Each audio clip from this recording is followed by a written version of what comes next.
So straight up, I was almost not into comics at all. I know. I didn't want anything to do with it for the longest time. I know. I'm aware. You almost ruined it for me. I know. I tried too hard, I think. I remember bringing you a box of comics. Tom, here you go. Just read these. It's good for you. Right?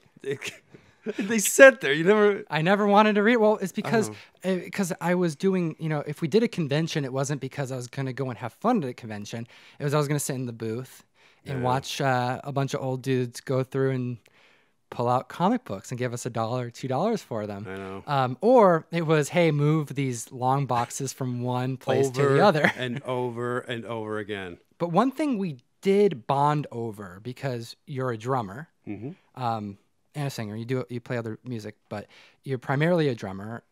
We bonded over music a lot. Absolutely. And what got me into a lot of the music that I listen to right now is mostly because I learned guitar to songs, to bands. I learned how to play different instruments to the music I was into at the time. And the music that I got into was like heavy metal, like rock and roll, like not. I don't like Led Zeppelin. I don't really care for Black Sabbath. So good. I know it's like bad to say things like that, but it wasn't heavy enough for me. Right. Yeah, like I like as heavy as it can get, and then we'll scale back from there. Yeah. And it got me thinking we should do a podcast about that, about metal, about rock and roll, Satan, death, everything. And there's no better way to do it than maybe picking out the top 3 favorite comic books that have to do with this genre that we love so much. Metal comics. Let's do it. Bring it. So the first one that I want to talk about, this is an awesome comic book. And it is called Rock and Roll Comics number 2.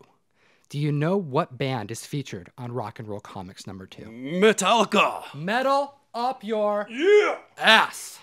Damn right. This is awesome. This is a really cool book. For one, it's affordable. It's a $15 to $25 comic. Yeah, you see them everywhere. Yeah. Every con I go to, I run into one of them. It's at least low print though, so it's hard to find them in near mint. So if you find a copy and you're like, it's $25, it's $30, but it's high grade, this is one that you may want to just fork up that extra $5, $10 so you get a nice fresh copy. Absolutely. This comic book is really cool though because it's 2 parts. The first part is just a full bio. The book actually covers from Lars, the drummer of Metallica, putting up the ad looking for members to their release of And Justice for All, because this is 89, right around that time that they were releasing that album. That's their 3rd. Which one? And Justice for All? 3rd studio album? 4th. It's Kill 'Em All, Ride Master, Ride the Lightning, Master. So their 4th studio album. By the way, I have not seen a band live more than I have seen Metallica. And the cool thing about that comic book is, what you got to keep in mind, there was no Wikipedia or any research online. You didn't know. If you bought Circus Magazine or something, you wouldn't know any of this information. MTV was just starting. Yeah. So it was really, really cool. So this is like a little nugget of history that the fans got in comic book form. Yeah. And it actually shows, in the comic, it takes you through Dave Mustaine getting introduced into the band.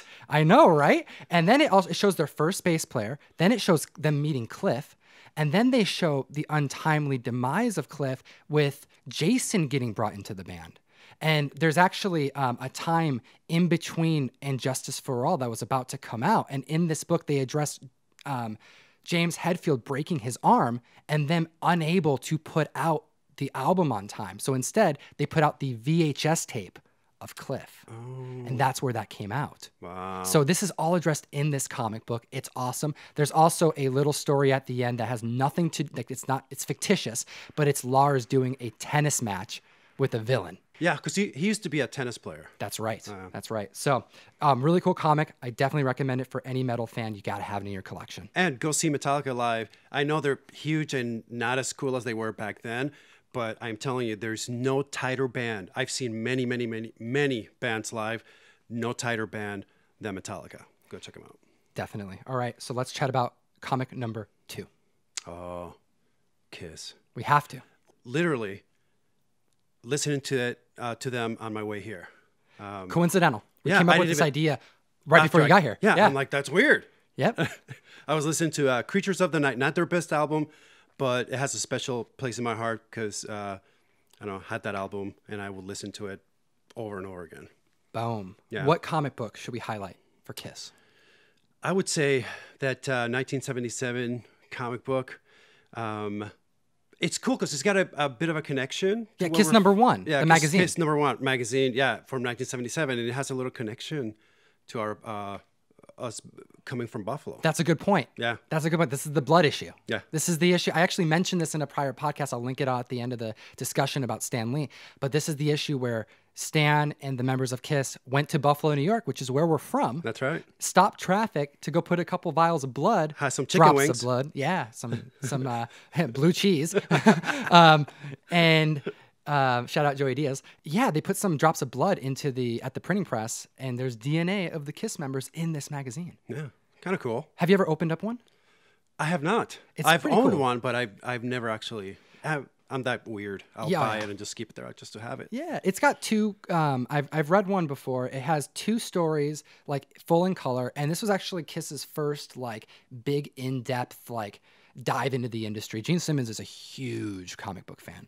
Gene Simmons, he has a photographic memory, Right. And Stan talks about their time meeting, and Stan's like, yeah, Gene was just like, you know, after we talked about these things, he went back and he's like, oh, and Stan, I had a really quick question for you. You know, in issue number 24 of Spider-Man that you wrote, panel number 7, I wanted to know, and Stan's like, he's like, oh, this guy's freaking crazy. Like, I don't freaking know who. You know I barely know who Spider-Man is, you know. And Gene's like, yeah. so this is a cool book because this is like the first time they had an opportunity to like market the hell in the comic book game. And they were masters at that. They They're putting took. it on everything. Yeah, you see, Slipknot or Marilyn Manson and all that stuff. That was Kiss. Yes. When we were growing up. There was nobody like that at the time. It was like a freak show. Yeah. And play this awesome metal music, hard rock, and it was a new thing, and they were definitely, have a place in history. And I like that comic book in particular. And they did a bunch of stuff. They did, movies and everything. That's the other thing. They did a huge marketing thing, which bands didn't really do. Yeah, there was like Kiss coffins. Yeah, and it's all everything. Gene Simmons, dude. That dude is a maniac when it comes to that type of stuff. He's like the Stan Lee in a way of the music business. Yeah. Where it's like it's as much production as it is music. Kind of reminds me of Guar in a way. Definitely more business minded and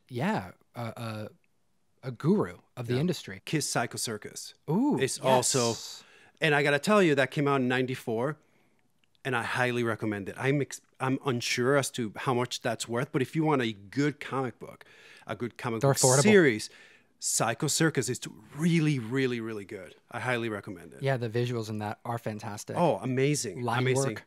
Ooh. Oh yeah, great. And two honorable mentions for that. Howard the Duck issue number 12 and 13. That's right. Both coming out in 1977 after this magazine. And they were that number 12 is the cameo of Kiss and 13 is the first full appearance in comic books. And both of those are affordable, $15 to $25 in that VF range. You can't go wrong. Yeah. It's a cool book and it's Howard the Duck. That's right. That's right. All right. And then third on the list, number 3, special place in both of our hearts. Absolutely. In my opinion, and I don't even think it's opinion, I think it's fact, actually. I'm going to restate that. This is fact that Iron Maiden is the best metal band that has ever existed. Absolutely. And they are still rocking the free world. Growing up in Puerto Rico, I got into metal when I was in 8th grade or so, and it's like finding something that you didn't know you were looking for all your life. And I'm like, this is it. It spoke to my heart. And to this day, when I listen to metal, I feel like I did then. And Maiden had a part in that, especially Number of the Beast and Peace of Mind and all of those albums just completely changed my life. I never, ever, that's the one thing growing up. I want to see these people live because they used to do their videos fake live. They would take a whole stadium and they would shoot the video, but there's nobody there. In a studio. Yeah, but it still looked freaking amazing. I love it still to this day. And that was my lifelong dream to go to one of their concerts, and I never did until You Took Me to One. That's right. Yeah. Yeah, it was. It's pretty cool. It's like you would think when you were younger, you missed out on your chance. You know, a lot of these bands they're no longer active. Yeah. And we've seen them twice together. I know. Once opening for. Well, no, Dream Theater opened for them. The first one. Oh, that was they were crazy. By the way, I just have to mention the best thing about that concert obviously was Iron Maiden, but in between Dream Theater and Iron Maiden, I don't know if you remember, Dio had passed away prior to that, like the week before. It was like a couple something. Days before. So I don't know if when you go to a concert, they'll while they're setting up, they'll play music, and Last in Line came on, and the whole place, everybody's like, oh, talking, whatever. Last in Line comes on, and the whole place just goes. Just a radio playing Dio. It freaking is still freaking. It's happening right now. Thinking about it. Oh my God, that was so amazing. It was crazy. Worth it. Just yeah. And anyway. the second time we saw him with Coheed, Coheed covered The Trooper. I know. And that was insane. A Rican boy. That's right. And side note, Claudio, the lead singer of Coheed, is a huge comic book nerd. Absolutely. And I've seen him twice at a convention, just walking around. Super nice guy. Oh yeah, just like, hey, Claudio, is that you? And he's like, oh, hey, man, yeah, Claudio. Yeah, oh, cool, man. Just like hunting for comics. Like, yeah, cool. Yeah. All right, man, peace. Good luck. I know. I met him at Emerald City Comic Con, and I took a picture with him. And not till later do I remember I went in cosplay, so I had like a lucha libre mask and a suit, so I looked like El Santo and stuff. And I took a picture, and then later, he looked so weirded out by me asking him, right? But he was super nice. And I'm like, man, that was kind of off. Now I look at the picture, I'm like, there's this idiot with a freaking lucha libre mask talking to this guy. He's with his kid. I'm like, can you please, I'm a middle-aged man, could you please take a picture with me? Why? I love it. Anyway. Well, rounding out number 3 on this list before we wrap things up, Iron Maiden. There's 2 comics I'm going to mention here. Iron Maiden Rock and Roll Bio. This is actually a rare low-print comic book that is niche to the audience because it's for Iron Maiden fans. You can, if you are waiting for this book, you got to put it on notification on eBay. You're going to miss out on it. There's only a couple of them ever listed at one point. They go for between $15 and $40 depending on grade. And if you're patient, you can get it for cheap, but because there's not a whole lot of people going after it. But it's a really cool bio. It talks about Steve Harris starting the band when they're younger, and they kind of do the same thing, similar to the Metallica comic that I mentioned. But there's one other one that I just got to throw out there, Legacy of the Beast. Yeah. This is a comic book story that is about Eddie. It's about Eddie and his soul being fragmented into the universe and him having to travel the cosmos to repair his soul, but he also goes into the depths of different mythos in Iron Maiden, the sands of Power Slave, the end of time, things like that. So it's pretty cool. Yeah, that's another thing I like about them. The whole, just Eddie. If you know Maiden, you know Eddie, and it's just such a cool thing they did with that. And it's just he's like another member of the band. It's really, really cool. And it's a great story to satisfy that need to see Eddie doing something other than running around on stage. That's right. Yeah. That's right. I want to know what the audience thinks. I know we got some metal fans out there. Mm-hmm. If there was a comic book to be written about a band, your favorite band, what comic book would you want? Put your answers in the comment section below. That's right. What's your pick? What would you, top of your head? System of a Down. Hell yeah. John. Yeah. Make it happen, man. Come on. Torpedo Comics, where is it at? That's right. I'm saying it. Yeah. Torpedo, where is it at? I want my 9/8 slabbed copy signed by freaking John Delman and Chavo. Chavo, man. Come on. Props to Chavo, man. I just want to see, dude, can you imagine a cover with like Chavo and his freaking long ass goatee? Yeah, fucking like with a samurai sword or some shit.